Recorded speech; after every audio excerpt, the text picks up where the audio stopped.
Olá, sejam bem-vindos a mais uma conversa sobre vacinas de pensamento. Nós hoje temos connosco o António Frois, que é mestre internacional de xadrez. Para as pessoas que não são do mundo do xadrez e que têm alguma curiosidade, até porque recentemente foi lançada na Netflix uma série que teve muito sucesso chamada The Queen's Gambit, Gambito de Dama. O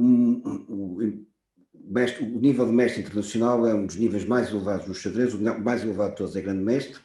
Nós em Portugal neste momento temos três grandes mestres no ativo e um que já não está a jogar, que não tem jogado ultimamente, e depois temos cerca de entre 15 a 20 mestres internacionais, segundo as nossas contas, e o António Frois é um desses privilegiados, digamos assim, porque todos nós que jogamos xadrez gostaríamos um dia de chegar a este nível.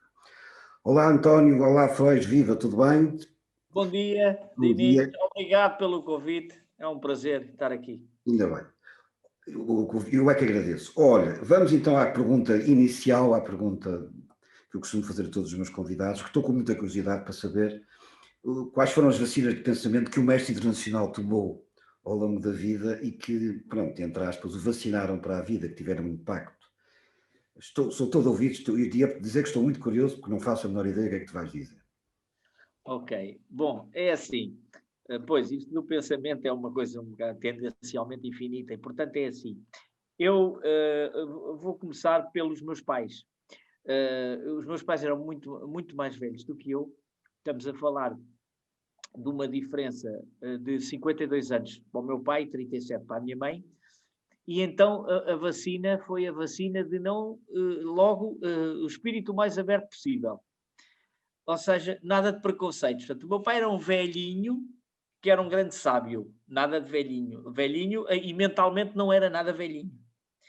E ele ensinou-me a conversar de igual para igual com ele, com eu, miúdo, no 8, 9 anos de idade, e o meu pai ensinou-me a argumentar e a ouvir.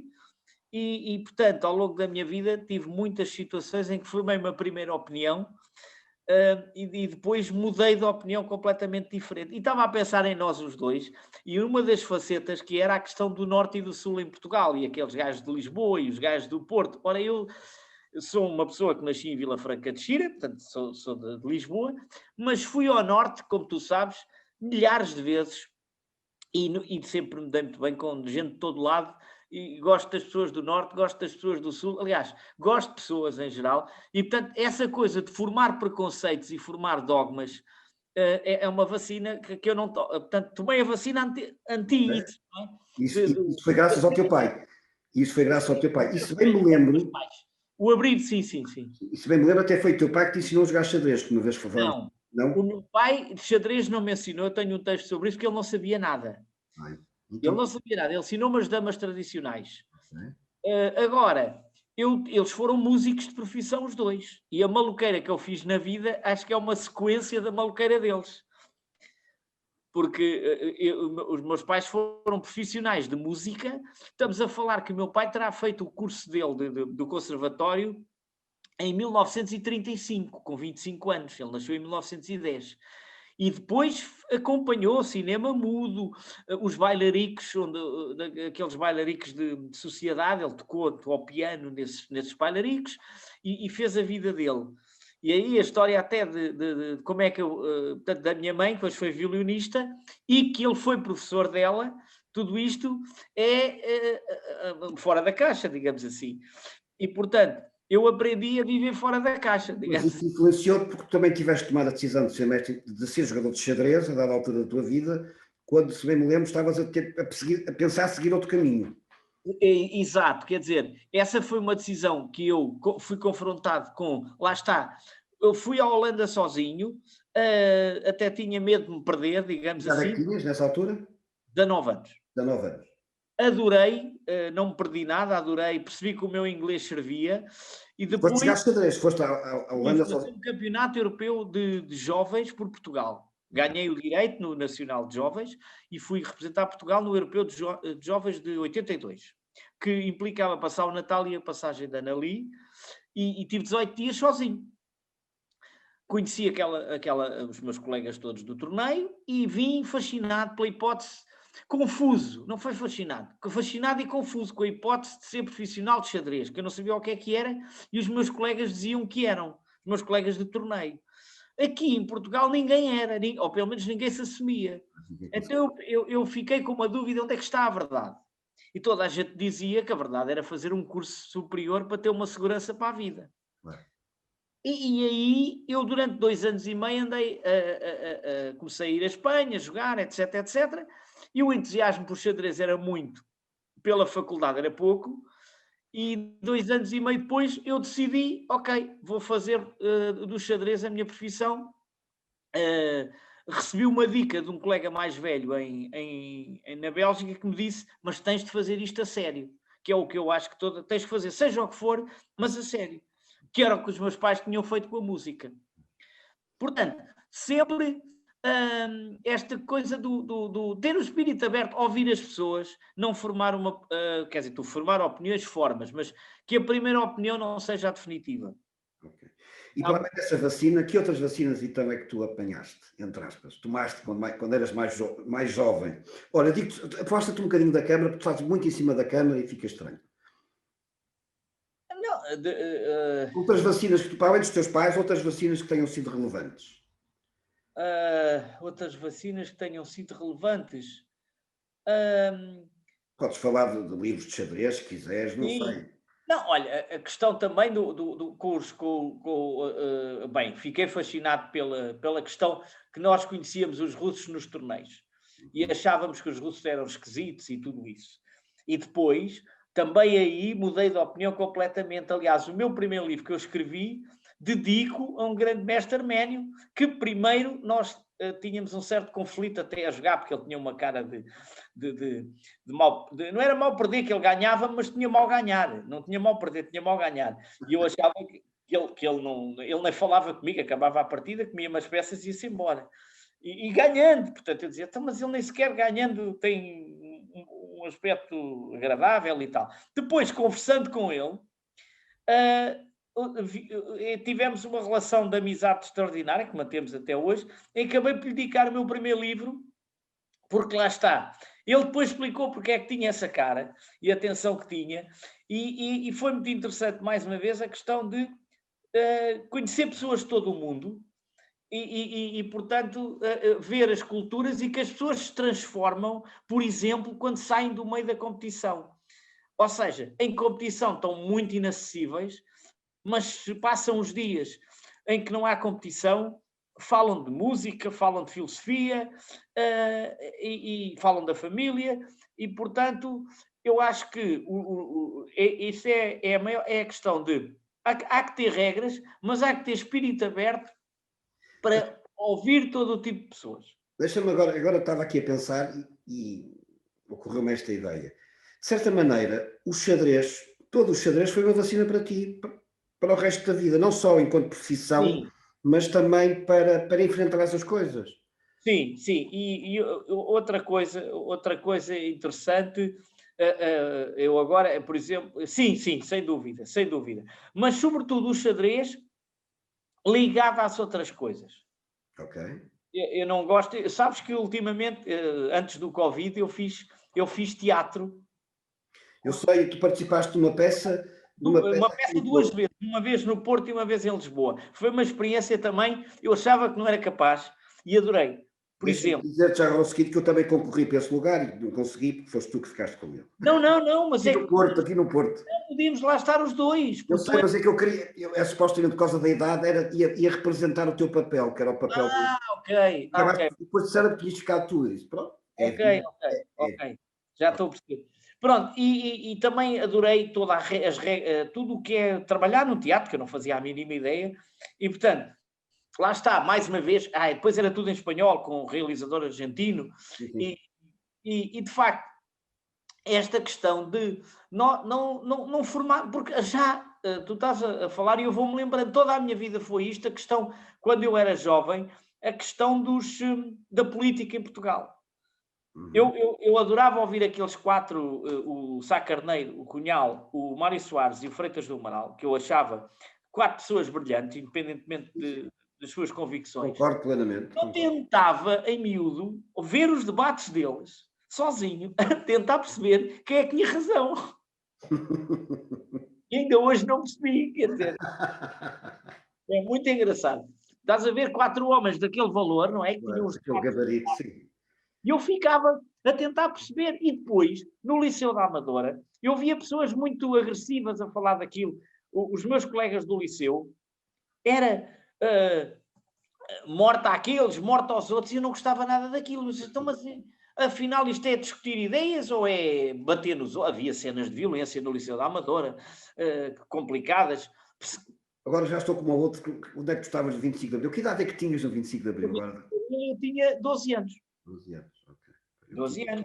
Eu tinha 5, caminho dos 6. Pois. Exatamente, e depois vivi toda aquela época, quer dizer, eu antes do 25 de Abril não sabia nada do que se passava, e depois aconteceu toda essa experiência de perceber quem eram aquelas pessoas, os argumentos delas, tudo aquilo que se passou. Então, digamos que os debates também serviram de vacinas e, portanto, a pluralidade do...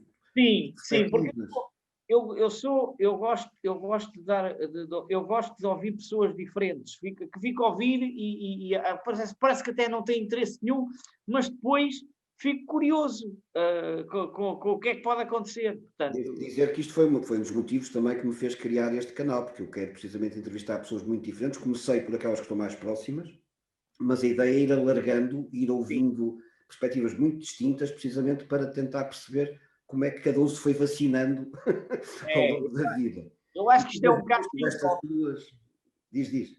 Isto é um bocado filosófico, não é? Porque nós temos muitos preconceitos sobre muitas coisas, não é? Que depois, se ouvirmos um pouco mais, começamos a ver as coisas de outra maneira, não é? Uhum. E isso foi sempre foi uma coisa que atravessou a minha vida, pronto, a vários níveis. E sim, o xadrez, eu, através do xadrez fui trabalhar a prisões também, que é outro mundo, há pouco tempo, em Gaia, em Paços Ferreira, sei lá. E tu permites, até a educação do meu filho também, que eu lembro-me do meu filho, as conversas, o meu filho, ele comunicava pouco. E então nós levámos-lo a uma psicóloga, eu e a mãe dele, que nos disse que o meu filho era difícil conversar com ele, isso eu já sabia. Eu só lá fui uma vez, como é óbvio. Para. É? Que história maravilhosa. Tu ficas assim. E depois, o meu filho uma vez disse ao avô, o avô estava, tu tens que falar mais, Luís, tu tens que falar mais. Sabes o que é que ele respondeu? Papá, avô, eu sou assim. Fim da conversa. Pronto. E até hoje, tem 23 anos. E continua a ser assim. Continua a ser. Pouco conversador. É verdade. E é uma pessoa... O pai que é bastante conversador. Sim, não tem nada a ver comigo nesse sentido. Sim, é verdade. Olha, mas uma das perguntas que eu também faço, por isso é que eu estava a insistir na ideia dos livros, mas não tem que ser livros, pronto. Mas que tipo de sugestões, porque eu peço sempre sugestões, tem sido até agora de leitura, mas não tem que ser de leitura, digamos assim, pronto. Que sugestões é que tu darias às pessoas que nos estão a ouvir e que eventualmente querem tomar estas vacinas? Que sugestões é que tu darias? De livros ou de... Isto é aberto, quer dizer, eu até agora tenho colocado, se quiseres falar de livros, falas de livros, mas se quiseres falar de outras coisas, por exemplo, numa das entrevistas recentes falaram de filmes, por exemplo. Sim, é assim, eu estava a pensar nisso precisamente. Pronto, é assim, vou falar um pouco. Cinema é uma das coisas que eu toda a vida fui muito ao cinema, gosto de ir ao cinema presencial.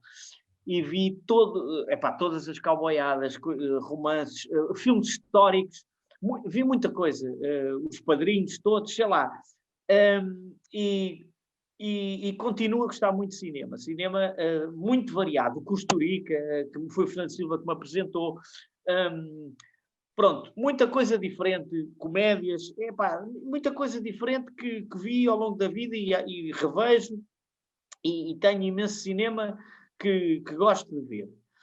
Em relação aos livros, está-me a ocorrer uma coisa, não posso deixar de sugerir sobre livros de xadrez, uma coleção que é a coleção dos predecessores do Kasparov. Okay. E é uma coleção de 5 livros em que Kasparov homenageia os campeões antes dele, os seus predecessores. Essa coleção é muito grande, são 2.500 páginas, são 5 livros, 500 páginas cada um. Não consegui ler todos, ainda não consegui acabar aquilo, vou lendo. É assim, uma parte lê-se sem tabuleiro, porque é a história da vida e das épocas. É muito interessante ver como é que cada campeão ultrapassou o campeão anterior, em termos de pensamento, o que é que se passava na época, por exemplo, porque é que os românticos jogavam como jogavam, como é que alguém como o Steinitz ultrapassou os românticos e porquê, e por aí fora, até aos dias de hoje, não, desculpa, Teu até Kasparov, teu Kasparov. Kasparov. Mas é extraordinário. Essa coleção eu comecei a trabalhá-la. Lá está, através do curso Fidetreino. Olha como é que é a vida. Eu fui à Alemanha fazer o curso Fidetreino em 2006. Conheci o Yuri Razuvaev e reconheci que tinha pouco conhecimento de história de xadrez. E ele disse no último jantar: então vai ler os professores. E eu comprei os 5 livros, li aquilo tudo e fiz um trabalho escrito que eu utilizo para trabalhar com os meus alunos, sobre tudo o que aquilo representa e as formas de pensamento de cada um deles e como eles são dos campeões e também dos que não são campeões, mas que estiveram perto. Sim, do Korchnoi, por exemplo. Exatamente. Os grandes segundos, que são muito importantes, são tão bons como os campeões. Como é que se chama aquele que quase O que... Ivanchuk. O Ivanchuk. Não, e o Ivanchuk também, mas estava a pensar que ele quase que derrotou o Botvinnik, como é que ele se chama? Há vários, o Bronstein, Bronstein, que é o maravilhoso. Keres, o Rubinstein, muitos que não chegaram lá, e, portanto, e que são figuras tão importantes como elas, com grandes livros, etc, mas que, por exemplo, tinham um mau sistema nervoso. Pois, precisamente. Eu entendo isso muito bem. Entendo isso muito bem, porque isso de facto tem um peso absolutamente extraordinário no nosso desempenho. Exato. Freud, a conversa já vai longa, mas não pode ir muito mais. Eu sei. A ideia é que isto seja relativamente curto, porque, como tu sabes, hoje em dia há uma grande concorrência de conteúdos e, portanto, as conversas devem ser sucintas mas ao mesmo tempo suculentas, que eu acho que foi. E, portanto, vamos acabar esta conversa. Fica aqui um conjunto de ideias e, sobretudo, estas sugestões que nós depois vamos acrescentar no final do vídeo. Muito obrigado pela tua disponibilidade. Um grande abraço. E já agora, eu estava aqui, antes de me despedir, pronto, antes eu estava a passear e disse, eu acho que nunca defrontei um tabuleiro. É engraçado. Já joguei contra muitos mestres internacionais e grandes mestres, mas acho que nunca jogamos. Olha, mas gostava de acabar de dizer mais uma coisinha. Força. É assim, eu sou, agora é uma coisa assim bombástica, eu sou praticante de yoga há 4 anos. Bem. E é uma coisa que me tem ajudado imenso agora no Covid. Porque como nós estamos em casa, não é? Eu agora pratico meia horinha mínimo todos os dias de manhã. Isso está a ter impacto no teu desempenho escaquístico ou não? Está a ter impacto em tudo. Porque eu também estou a pensar começar a fazer yoga A mestre.